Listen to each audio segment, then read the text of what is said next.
আমার চ্যানেলে সকলকে স্বাগত জানাই। আজকে দারুণ একটা রেসিপি শেয়ার করব আপনাদের সঙ্গে।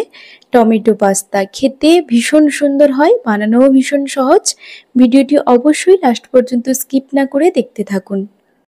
কড়াই বসিয়ে পরিমাণ মতো জল দিয়ে দেব। জলটা বেশ খানিকক্ষণ গরম করে নিতে হবে। জল গরম হয়ে গেলে পরিমাণ মতো পাস্তা দিয়ে দেব।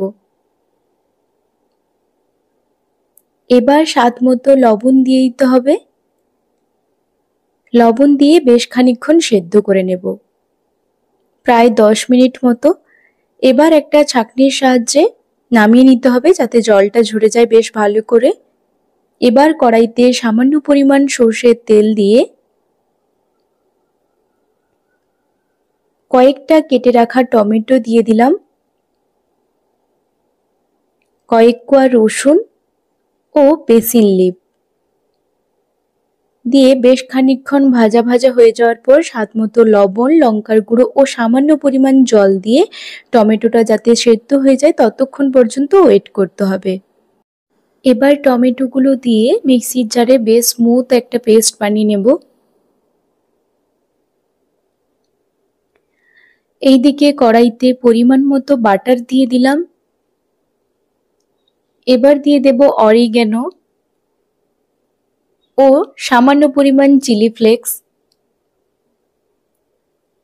দিয়ে বেশ ভালো করে সবকিছু মিশিয়ে নিতে হবে।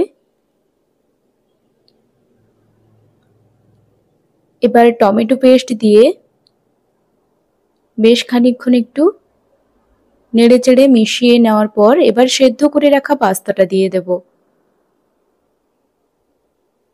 পাস্তা দিয়ে সবকিছু ভালো করে একসঙ্গে মিশিয়ে উপর থেকে 2 চামচ টমেটো কেচাপ ও স্বাদ মতো লবণ দিয়ে দেব।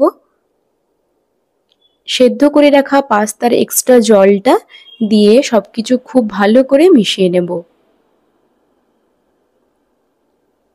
এবার সবশেষে যেটা করতে হবে সেটা হলো সামান্য পরিমাণ চিজ অ্যাড করতে হবে, বাট আমার কাছে ছিল না তাই আমি ওটা স্কিপ করে গেছি। আপনারা অবশ্যই চিজটা দেবেন, তাতে খেতে বেশি ভালো হবে।